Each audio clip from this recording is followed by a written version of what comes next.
Hey guys, Dan McArthur here. In today's video I wanted to put together a bit of a buyer's guide for you. I wanted to go through the entire process of buying a home here in the Fraser Valley in British Columbia.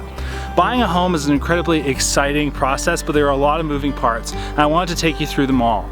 Today we're just going to look at a normal resale transaction. We're not going to look at foreclosures, probate sales, or new construction. We're going to look at buying used real estate. Alright guys, let's get into it.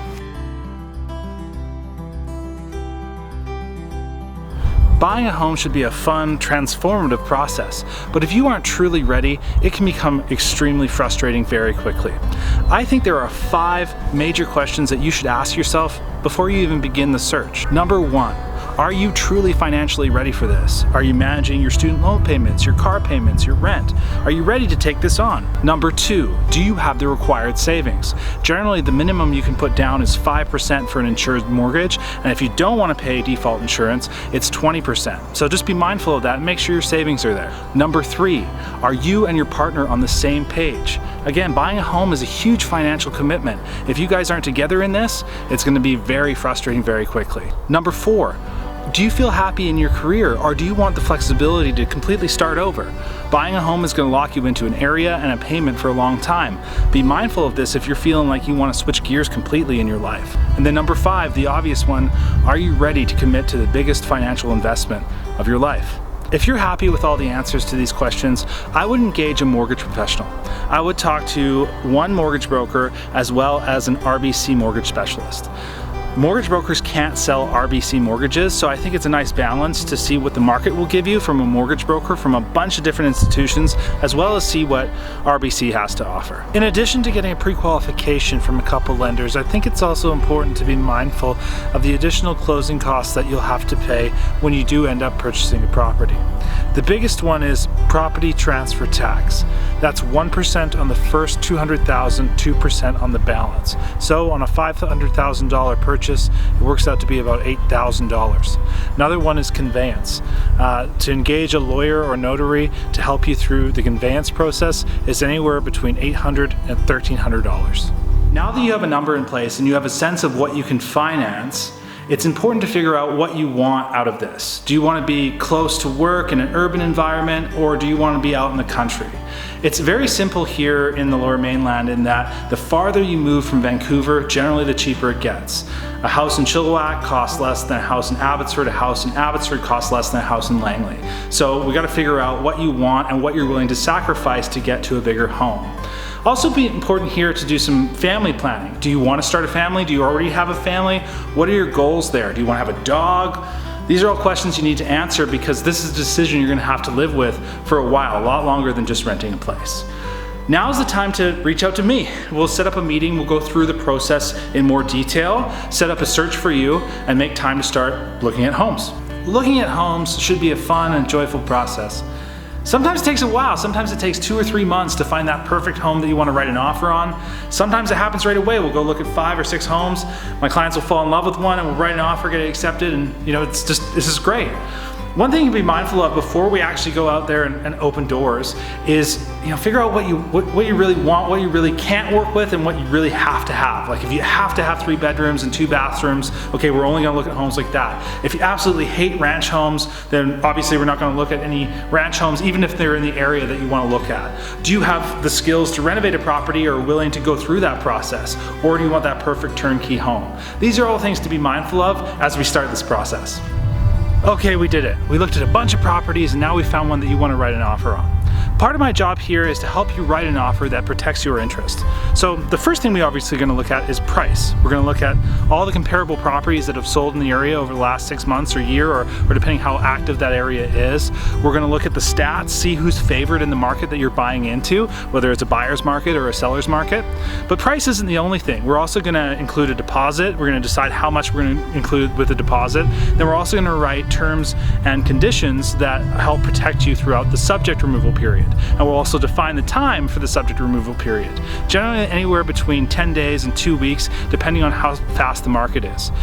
Depending on the property type that you're going to buy, we're going to include different conditions in the offer. So if you're buying a strata property, we're going to want to look at the health of the strata. We're going to look at, all their depreciation reports, the strata minutes, the annual general meetings, all that kind of stuff. If it's an acreage property, or if the property is on a septic field, we're going to want to look at the septic field. We want to have the septic field inspected.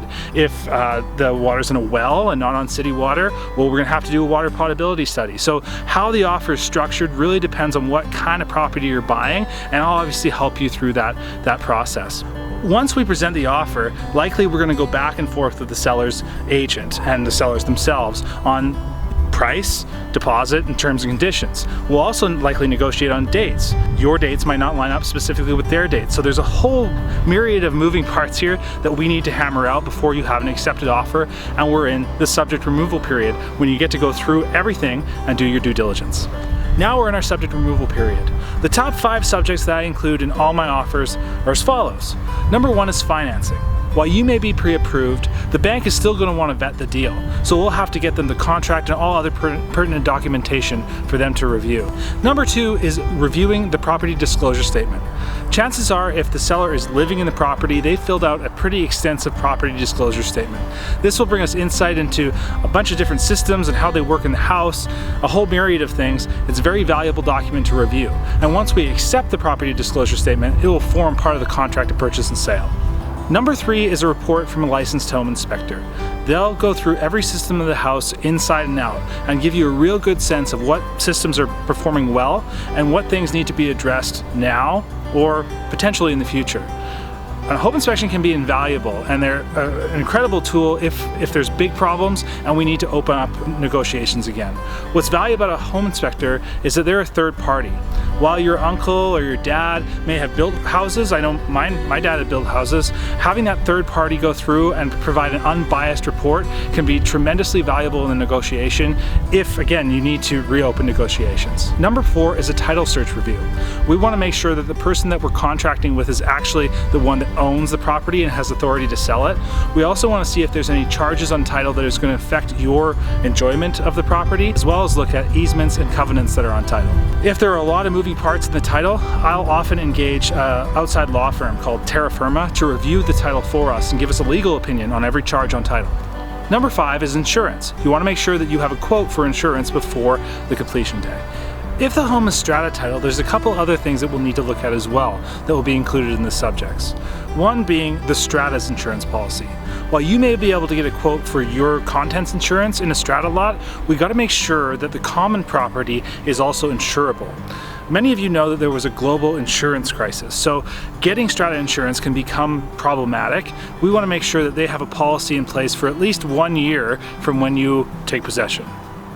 Number 2 would be to go through all the strata documents. We want to look at the Form B, we want to look at the strata minutes, we want to look at all the annual general meetings, we want to see the depreciation reports, we want to see the budgets. We want to get a real good sense of if this strata is healthy or not.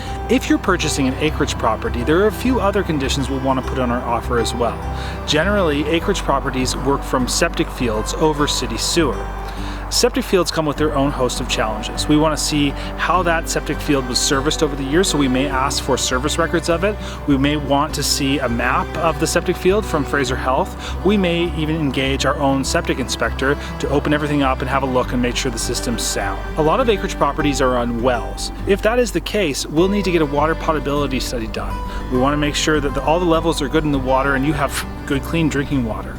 If the property is older than 1957, we'll also want to have an oil tank scan done. Oil tanks that haven't been remediated are extremely costly to repair, especially if they've been leaking. So we'll want to make sure that there isn't one, and we'll also require the sellers to warrant that if there is one found, because sometimes the scans aren't 100% effective, that it will be on them to remediate the problem. Okay, we've gone through our due diligence.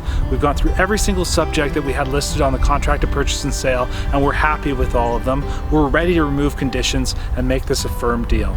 The next step is to get a bank draft for the deposit amount laid out in the contract of purchase and sale, payable to my brokerage. After that, we'll sign the subject removal form. I'll submit all the paperwork, and that's it. You have a firm deal. Okay, congratulations, subjects are removed, you've bought a home. Now's the time to declare a conveyancer. Conveyancer is a lawyer or a notary who acts for you when the title changes hands from the current owners to yours in the land titles office on the completion day. Now is also a great time to plan for the move. Book that moving truck, hire those movers, get those services moved over, whether it be Fortis, cable, internet, landline if you still have one of those. Get all that stuff moved over, get your new address set up with the Postal Service, be ready to enjoy your new place. Okay, now we can relax. Subjects are removed, conveyancers are declared, everything's booked for the move. Now we just wait for the possession day. About a week before possession, the conveyancer will call you to come into their office to sign all the paperwork. Once you do that, you wait for possession day. On the day and time that we laid out in the contract for possession, I'll come meet you with the keys, we'll do a final walkthrough, and you get to enjoy your new home. Well, that's it for me, guys. I hope you enjoyed this video. If you have any questions about this process, please call, text, email anytime, and please like and subscribe to this. I'm trying to build this channel out, and if there's anything you want to see in future videos, please let me know. Thanks, guys. Bye now.